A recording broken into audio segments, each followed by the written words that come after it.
అలాగే మీరు ఎన్ని రకాలైన గవర్నమెంట్ అప్పుడు మీ గవర్నమెంట్ ఉన్నప్పుడు చాలా గట్టిగా మాట్లాడారు కదా వాళ్ళు, మీ పేరే ఉన్న రెడ్ బుక్ లో ఉంటుందా? నాదా ఏమో రాసే ఉంటారు, చేసే ఈ మధ్య కూడా నన్ను కూడా బెదిరింపులు. రామారావు గారు చనిపోయిన కాడి నుంచి రాసే ఉంది. నాది ఎప్పుడు కాదు, 30 ఏళ్ళ నుంచి రాసే ఉంది నా పేరు. 30 ఏళ్ల క్రితం నుంచి నా పేరు వాళ్ళ దగ్గర ఉంది. సరే, అందువలన ఇప్పుడు ఇంకా ఓ 10 సార్లు ఎక్కువ రాసుకొని ఉంటాడేమో, చూద్దాము మరి. అందువల్ల ఏంటంటే అట్లా అధికారం ఇచ్చింది, కనీసం భరోసా ఇచ్చేలా ఒక ప్రకటన వస్తుందా ఈ రోజు కూడా రాష్ట్ర ప్రభుత్వం నుంచి? ఇప్పుడు చంద్రబాబు నమ్మలేదు, లోకేష్ ని నమ్మలేదు ఈ ప్రజలు. పవన్ కళ్యాణ్ ఎంతో కొంత.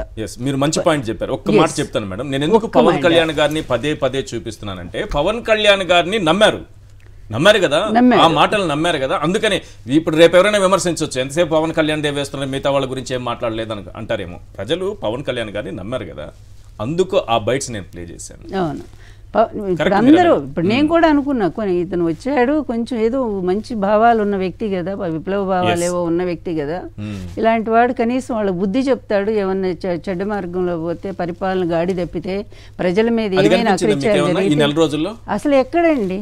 ఇప్పుడు పవన్ కళ్యాణ్తో పాటు షర్మిలాను కూడా తోడు తెచ్చుకున్నారు మళ్ళీ జగన్ తిట్టడానికి. అంతకు మించి ఎక్కడైనా పవన్ కళ్యాణ్ గారు ఇప్పుడు చాలా కీలకమైన రోల్ అండి అయింది. ఎందుకంటే ఆయన బలం ఆయనకి ఎందుకు తెలిసి వచ్చింది. 21 గెలిచారు. అదేవిధంగా ఆయన ఉప ముఖ్యమంత్రిగా ఉన్నారు, చాలా పవర్స్ ఉన్నాయి ఇప్పుడు ఆయనకి. అలాంటిది ఈ పవర్స్ ఉపయోగించి ఎందుకు ఈ దారుణాలు చేస్తున్నారు? మనం ప్రజాస్వామ్య వ్యవస్థలో ఉన్నాము. ఈ రాష్ట్రాన్ని మనం ప్రజల హృదయాల్లో నిలబడాలి తప్ప ప్రజల మీద ఇలా దాష్టీకాలు చేస్తే మళ్ళీ జీవితంలో వాళ్ళు మన మొహం చూస్తారా అనే ఒక చిన్న హితవు తన మా గురువుకి చెప్పలేడా? ఆయన గురువేలే చంద్రబాబు నాయుడు, ఆయన గురువుకి చెప్పలేడా? మరి ఈ విధంగా అతను చేసేటువంటి పాడు పనులన్నిటికీ కూడా పోనీ లోకేష్ చేస్తున్నాడు అనుకుందాము, వాళ్ళు చేసేటువంటి ఈ దాష్టీకాలు, ఈ దుర్మార్గాలు, ఈ దౌర్జన్యాలు, ఈ అరాచకాలు, ఈ హింస, నీచమైనటువంటి వీటన్నిటినీ కూడా అతను పరోక్షంగా సపోర్ట్ చేస్తున్నట్టేగా. మాట్లాడకపోవటం కూడా సపోర్టే కదా, అంతే కదా.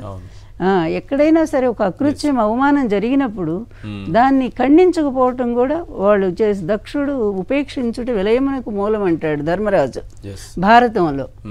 ఎక్కడైనా అన్యాయం జరిగినప్పుడు దక్షుడైన వాడు, అంటే అధికారంలో ఉన్నటువంటి వాడు, సమర్థుడైనటువంటి వాడు, లేదా ఒక మేధావిని చెప్పబడినటువంటి వాడు వాటిని ఖండించకపోతే అది విలయానికి, ప్రళయానికి మూలం అవుతుంది అంటాడు.